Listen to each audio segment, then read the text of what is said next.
Halo, selamat sore. Apa kabar pemirsa TVR Parlemen dimanapun Anda berada? Berjumpa lagi dalam program TVR 17 bersama saya, Diva Rizka. Tepat pukul 17 waktu Indonesia Barat, kami hadirkan kepada Anda sejumlah informasi paling baru dan menarik seputar kinerja dan kegiatan DPR RI yang telah disajikan oleh tim redaksi TVR Parlemen. Pemirsa TVR Parlemen, inilah TVR 17 selengkapnya.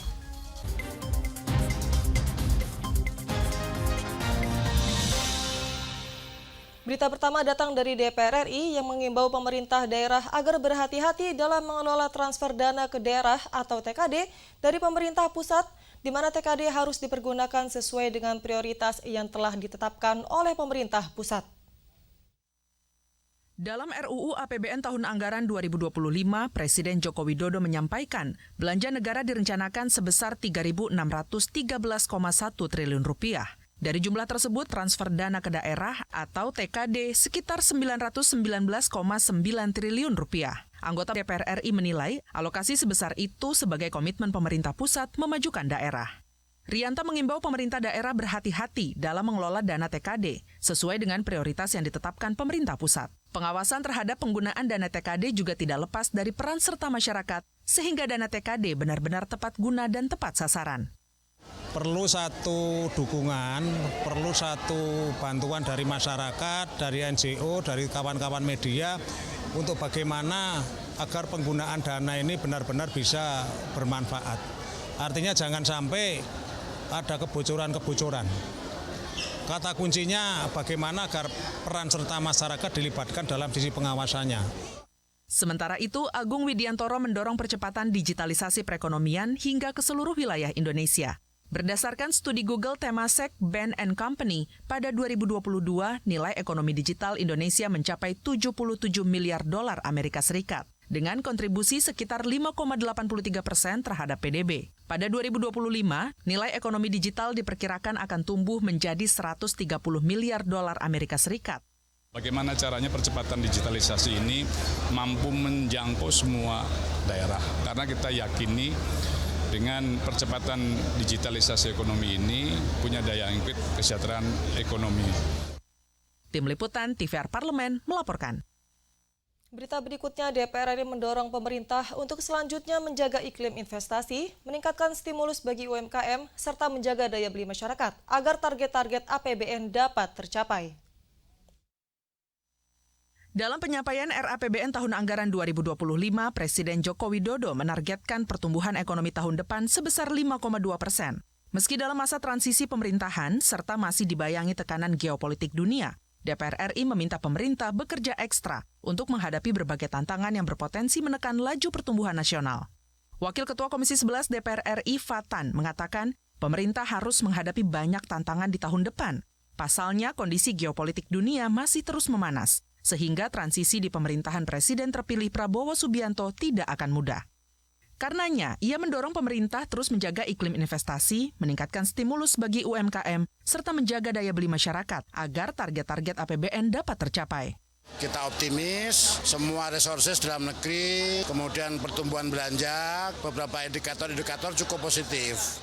Dalam RAPBN 2025, pemerintah meningkatkan alokasi anggaran pendidikan sekitar Rp57 triliun dari 665 di tahun 2024 menjadi Rp722 triliun. Wakil Ketua Komisi 10 DPR RI Dede Yusuf mengapresiasi hal ini, namun pihaknya masih menunggu keterangan pemerintah terkait alokasi pos anggaran tersebut. Mau digunakannya untuk infrastruktur pendidikan, maka itu pasti bukan berada di Kementerian Pendidikan, adanya mungkin di Kementerian PUPR, yang mana kadang-kadang itu tidak sejalan, tidak inline dengan kebutuhan Kementerian Pendidikan itu sendiri. Ya, kalau mau ditaruhnya di seperti yang kita dengar, ada namanya makan gratis ya, makan bergizi. Apakah itu nanti turunnya ke DAK, ke daerah, atau turunnya ke BOS? Tim Liputan TVR Parlemen melaporkan. Pemirsa, DPR RI menilai penyaluran anggaran pendidikan perlu dikawal. Pasalnya 10 tahun pemerintahan terakhir, alokasi dana untuk kartu pintar hanya terrealisasi sebesar Rp137 triliun atau tidak lebih dari 1% dari total asumsi APBN setiap tahunnya. Dalam pidato RAPBN 2025, Presiden Joko Widodo menyampaikan sektor pendidikan mendapatkan alokasi sebesar Rp722,6 triliun. Alokasi itu termasuk untuk peningkatan gizi anak sekolah, renovasi sekolah, hingga perluasan program beasiswa. Anggota Banggar DPR RI Siti Mukaromah menilai penyaluran anggaran pendidikan itu perlu dikawal. Pasalnya selama 10 tahun terakhir, alokasi dana untuk Kartu Indonesia Pintar hanya terrealisasi sebesar 137 triliun rupiah. Jumlah itu tidak lebih dari 1% dari total asumsi APBN setiap tahunnya.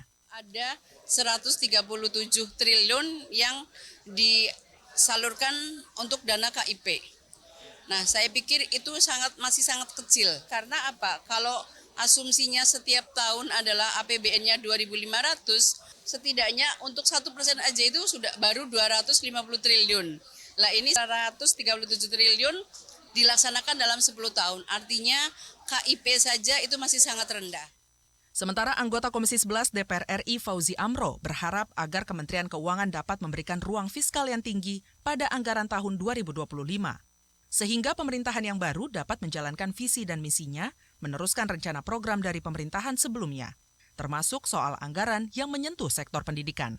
Artinya pendapatan negara kita 2.800, belanja kita 3.500, itu kurang lebih defisit 700 triliun, artinya 2,42-2,52%. Nah oleh sebab itu kita minta kepada Menteri Keuangan untuk memberikan ruang fiskal yang tinggi sehingga visi misi Pak Prabowo yang baru itu bisa tercapai.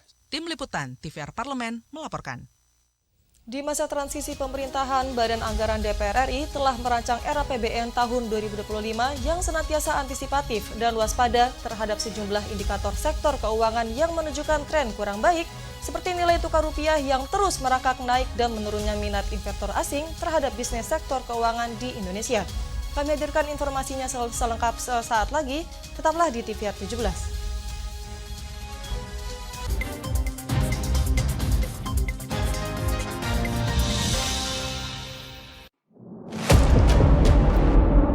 Sini ditambang. Konflik yang terjadi. Sini tidak mengizinkan. Masalah yang tersisihkan menjadi kesenjangan sosial. Ya namanya rakyat kecil gak bisa apa-apa, mau komplain juga gak didengar. Sebab apa? Itu menyangkut isi perut kami semua. Bagaimana memutus keterbatasan untuk didengar? Jadi kalau misalnya masyarakat sudah merasa tidak lagi ada yang memperjuangkan aspirasinya, maka masyarakat memang sangat berhak untuk meminta dewan yang mewakili mereka di parlemen. Kami menyusuri batas-batas peristiwa, mengurai berbagai polemik yang terjadi, meluruhkan suara-suara marginal, menjadi nyata dalam setiap aspirasi, melaksanakan tugasnya sebagai wakil rakyat. Saksikan Aksi Dewan setiap hari Senin dan Rabu pukul 10.30 waktu Indonesia Barat, hanya di TVR Parlemen.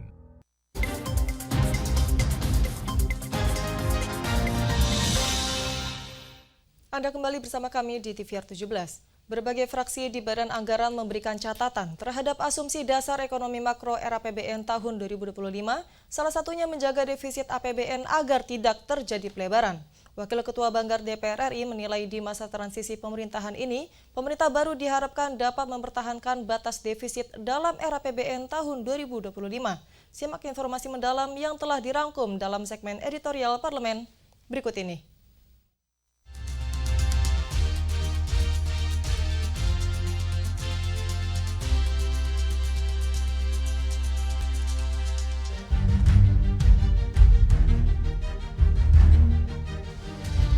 Dalam sidang paripurna 9 Juli 2024 lalu, sebanyak 9 fraksi di DPR RI telah menyetujui pendahuluan kerangka ekonomi makro dan pokok-pokok kebijakan fiskal atau KEM PPKF bagi penyusunan rancangan anggaran pendapatan dan belanja negara tahun anggaran 2025.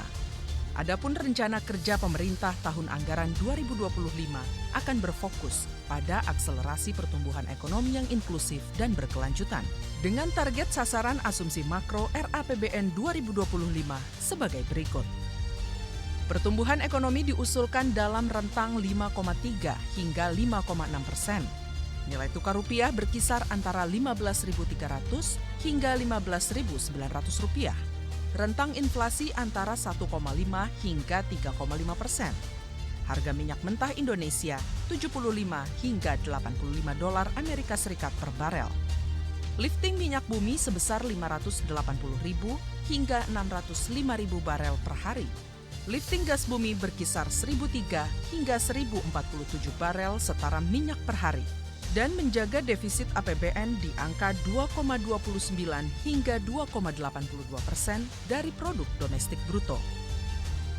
Berbagai fraksi di Badan Anggaran memberikan catatan terhadap asumsi dasar ekonomi makro RAPBN 2025. Wakil Ketua Banggar DPR RI Cucun Ahmad Syamsurijal mengatakan, di masa transisi pemerintahan ini, pemerintah baru diharapkan bisa mempertahankan batas defisit dalam RAPBN 2025 dan merujuk pada Undang-Undang Nomor 17 Tahun 2003 tentang Keuangan Negara dengan batas defisit anggaran di batas maksimal 3% dari PDB. Sehingga nanti tinggal terjadi penyesuaian-penyesuaian aja, kelembagaannya mau seperti apa. Karena RPJP sekarang lagi berjalan regulasinya dan kita juga melihat bagaimana usulan dari pemerintah baru mungkin nanti sudah masuk di badan legislasi juga terkait postur dari kementerian dan lembaga. Ini yang akan kita lihat karena akan berimplikasi terhadap anggaran juga nanti. Dan kita tekankan menginginkan tidak menambah defisit. Sementara itu, anggota Komisi 11 DPR RI Hendrawan Supratikno mengingatkan program kerja pemerintah mendatang harus dengan perhitungan yang matang agar sinkron dengan target dalam RAPBN 2025 serta menjaga melebarnya beban hutang dan batas defisit. Sehingga kebijakan fiskal tetap ekspansif, terarah, dan terukur. Kalau di buku APBN 2024, defisit kita 2,2. Nah, saya dengar karena ada program tadi kebijakan makan bergizi gratis akan dinaikkan menjadi sekitar 2,5 atau 2,6. Selama masih di bawah 3% masih oke ya. Tetapi sekali lagi itu tidak boleh dilakukan tanpa perhitungan yang matang. Karena sekali lagi beban utang kita sudah berat. Lebih lanjut, anggota Banggar DPR RI Muhammad Nur Purnamasidi berharap susunan anggaran program pemerintah mendatang tidak akan berdampak pada program anggaran negara yang telah ditetapkan, khususnya pada program yang meningkatkan kualitas SDM Indonesia. Jadi kalau kemudian ada program baru dan itu berkaitan dengan peningkatan SDM dari para peserta didik, dipastikan bahwa itu tidak boleh mengurangi sedikit anggaran yang memang sudah berlangsung selama ini. Di masa transisi pemerintahan, Banggar DPR RI telah merancang RAPBN 2025 yang senantiasa antisipatif dan waspada. Untuk itu, guna membantu pemerintahan baru dalam menghadapi sentimen negatif dari eksternal, utamanya pada sektor keuangan, Banggar DPR RI mempersiapkan asumsi ekonomi makro dan postur RAPBN 2025. Dengan perkiraan pendapatan negara sebesar Rp2.986,3 triliun, belanja negara Rp3.542 triliun, defisit APBN sebesar Rp555,7 triliun atau 2,29% dari PDB. Banggar DPR RI akan terus mengawasi dan bekerja sama dengan pemerintah untuk menjaga transparansi dan akuntabilitas pengelolaan keuangan negara, serta memastikan stabilitas ekonomi dan kesejahteraan masyarakat tetap terjaga.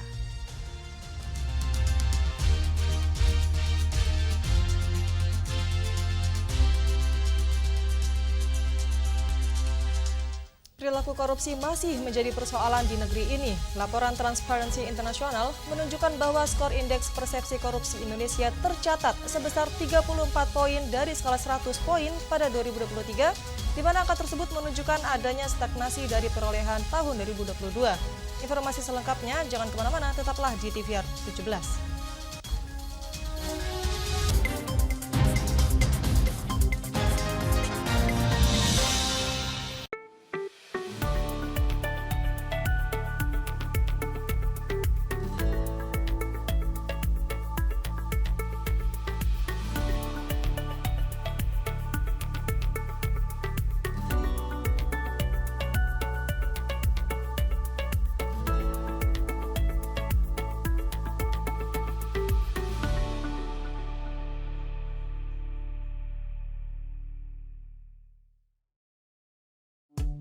DPR RI memiliki fungsi diplomasi dalam menjalankan politik luar negeri sesuai dengan pasal 116 Undang-Undang MD3. Kontribusi aktif BKSAP DPR RI memainkan peranan penting dalam memenangkan persaingan global melalui IPU, IPA, IPPF, IPA, dan PUIK.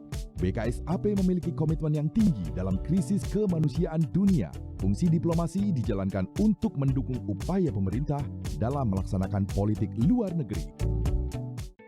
Selamat datang di Biro Pemberitaan Parlemen. Anda memasuki kawasan zona integritas menuju wilayah bebas dari korupsi atau WBK dan wilayah birokrasi bersih dan melayani atau WBBM.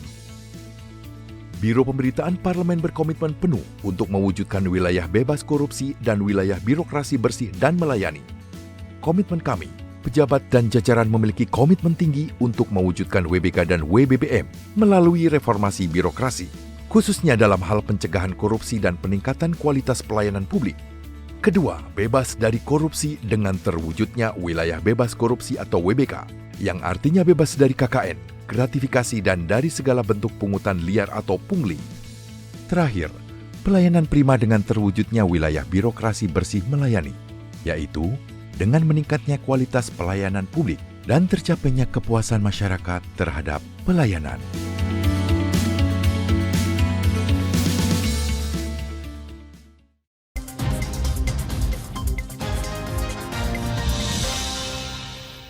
Kembali di TVR 17, Komisi 3 DPR RI menilai untuk memperbaiki indeks tersebut dibutuhkan inovasi strategi pencegahan korupsi yang lebih preventif dan mudah diterima masyarakat. Berikut laporan rekan kami Imam Hidayat dari Senayan, Jakarta. Baik, pemirsa TVR Parlemen, seperti yang Anda ketahui bahwa perilaku korupsi hingga kini masih menjadi persoalan. Dan laporan Transparency International menunjukkan bahwa skor indeks persepsi korupsi di Indonesia tercatat sebesar 34 poin dari skala 0 hingga 100 poin pada tahun 2023. Dan angka tersebut menunjukkan adanya stagnansi dari perolehan 2022. Dan pemirsa, hal ini menjadi perhatian anggota Komisi 3 DPR RI Nasir Jamil yang menekankan pentingnya KPK untuk memperkuat strategi pencegahan korupsi, dan berikut pernyataan selengkapnya. Baik, terima kasih Ketua. Bismillahirrahmanirrahim. Assalamualaikum warahmatullahi wabarakatuh. Pimpinan, Bapak Ibu anggota Komisi 3 yang saya hormati, pimpinan Komisi Pemberantasan Korupsi bersama jajaran di lingkungan KPK yang kami hormati. Terima kasih pimpinan telah mempersilahkan fraksi PKS untuk menyampaikan pendapatnya terkait dengan apa yang dipaparkan oleh Komisi Pemberantasan Korupsi. Yang pertama, tentu kami terus berusaha untuk mendorong agar KPK bisa meningkatkan strategi pencegahan dan penindakan, ya, sehingga kemudian apa yang diinginkan atau cita-cita Presiden Habibie dulu dalam rangka mengatasi korupsi itu bisa terwujudkan. Sebab kalau kita lihat LHKPN misalnya, itu kan berangkat dari kegusaran beliau pasca reformasi. Lalu keluarlah Kepres tahun 81, tahun 99. Lahirlah apa yang disebut dengan Komisi Pemeriksa Kekayaan Penyelenggara Negara. Nah, itulah riwayat LHKPN. Dan memang LHKPN ini juga tidak ada pidananya, ya. Sehingga ini yang kemudian ada beberapa kelompok masyarakat meminta agar ada sanksi pidananya jika tidak dilaporkan. Dan memang ini juga dalam tanda kutip ngeri-ngeri sedap, ya. Ngeri-ngeri sedap. Di satu sisi karena tidak ada sanksi pidananya sehingga kemudian penyelenggara negara bahkan sampai kepala desa juga sebenarnya harus yang menyampaikan LHKPN mereka karena mereka adalah bahagian dari penyelenggara negara di tingkat yang paling kecil. Nah, karena itu memang dulu-dulu misalnya LHKPN ini dikhawatirkan dalam tanda kutip untuk mencari-cari, ya, kesalahan penyelenggara negara. Sehingga ada keengganan untuk menyampaikan semua harta yang mereka miliki. Karena ada kekhawatiran seperti yang saya sampaikan tadi itu, membidik orang-orang tertentu dengan LHKPN yang mereka miliki.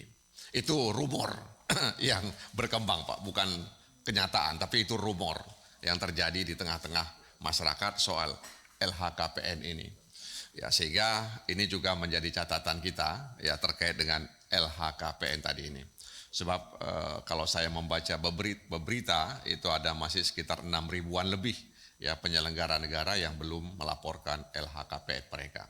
Bahkan di sini juga disebutkan ya terkait dengan caleg terpilih ya yang sudah melaporkan lebih kurang 70%, sementara yang lengkap baru 50-an%. Ya, bahkan ada kata-kata juga pelantikan. Bahkan rumor yang berkembang juga katanya kalau tidak dilaporkan LHKPN tidak akan dilantik menjadi penyelenggara negara di bidang legislatif. Nah, ini gimana sebenarnya soal ini? Baik, Pemirsa TVR Parlemen, itu tadi pernyataan dari anggota Komisi 3 DPR RI Nasir Jamil yang mendorong KPK untuk memperkuat strategi pencegahan korupsi agar bisa lebih tertanamkan di masyarakat. Dan pemirsa, menurutnya tata kelola pencegahan korupsi ini bisa dimulai dengan cara-cara sederhana dan juga bisa lebih diterima oleh masyarakat ke depannya. Dan itu saja yang dapat kami laporkan. Saya Umar Hidayat mengucapkan terima kasih, kembali ke studio. Selanjutnya pemirsa, apa saja yang menjadi sorotan di media online nasional hari ini? Usai jeda, tetaplah di TVR 17.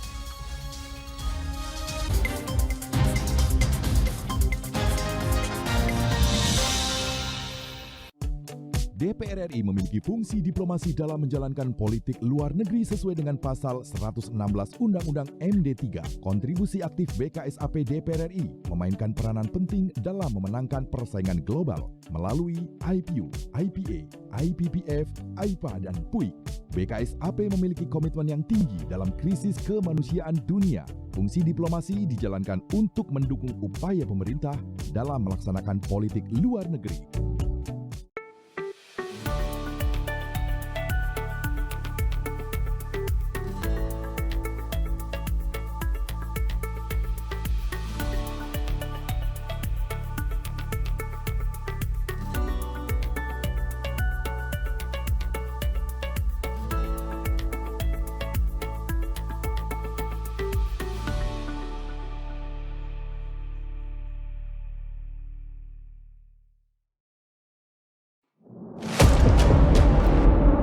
Sini ditambang. Konflik yang terjadi. Sini tidak mengizinkan. Masalah yang tersisihkan menjadi kesenjangan sosial. Ya namanya rakyat kecil gak bisa apa-apa, mau komplain juga gak didengar. Sebab apa? Itu menyangkut isi perut kami semua.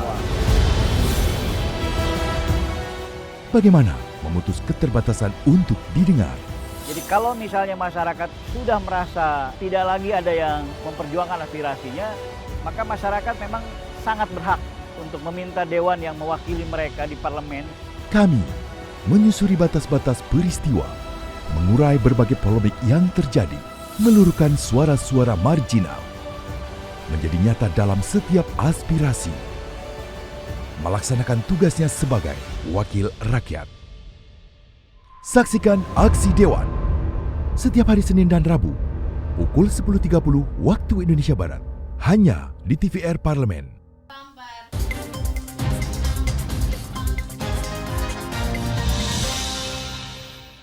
Kembali di TVR 17, Mirsa TVR Parlemen, kali ini kita masuk ke segmen media online nasional. Mari kita simak isu apa saja yang menjadi sorotan media serta tanggapan dari sejumlah anggota Dewan bersama rekan kami, Vincent Aldi.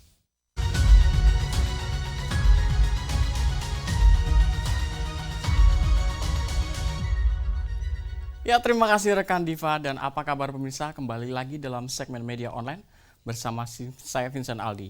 Mari kita simak berita pertama yang menjadi headline di media online, yaitu Pansus Hak Angket Haji sepakati Nusron Wahid sebagai ketua. Pemirsa dapat menyaksikan di layar kaca Anda pemirsa beberapa media yang menyoroti terkait rapat penetapan Ketua Panitia Khusus Hak Angket Haji yang dipimpin langsung oleh Wakil Ketua DPR RI Bapak Muhaimin Iskandar yang menyepakati Nusron Wahid sebagai pengisi kursi Ketua Pansus Hak Angket Haji. Dan selanjutnya pemirsa, Wakil Ketua diisi oleh Marwanda Sopang, Ledia Hanifa Amalia, dan Diah Pitaloka. DPR RI juga menetapkan pimpinan Pansus Haji secara musyawarah mufakat. Dan sebagaimana diketahui pemirsa, semula rapat pansus haji sempat ingin digelar pada masa reses. Namun rapat itu urung terjadi lantaran tidak ada pimpinan DPR yang bisa hadir. Dan rapat pansus kali ini pemirsa dihadiri oleh 17 anggota dari seluruh komisi yang ada di DPR. Kita beralih ke berita selanjutnya pemirsa yang menjadi headline di media online, yaitu DPR menghimbau konsumen untuk hati-hati terjebak modus penipuan bisnis hotel di Google. Kembali dapat saksikan pemirsa di layar kaca Anda yang menyoroti tentang anggota Komisi 10 DPR RI Bapak Andreas Hugo Pareira yang menghimbau masyarakat untuk berhati-hati dalam reservasi hotel karena maraknya penipuan berkedok akun bisnis hotel di Google. Dan konsumen ditekankan untuk memastikan setiap akun resmi hotel sebelum melakukan pemesanan dan pembayaran. Dan selain itu pemirsa, langkah preventif dan komprehensif dinilai penting untuk dilakukan pemerintah guna melindungi konsumen maupun industri perhotelan maupun pelaku wisata. Dan modus penipuan ini pemirsa membuat hotel kehilangan pelanggan karena informasi yang ditampilkan dalam Google Business menjadi tidak akurat dan menyesatkan. Dan itu tadi pemirsa headline di media online pada hari ini, yaitu Pansus Hak Angket Haji yang menyepakati Nusron Wahid sebagai ketua serta DPR yang menghimbau konsumen hati-hati terjebak modus penipuan bisnis hotel di Google. Terima kasih atas perhatian Anda pemirsa dan saya kembalikan ke rekan Diva.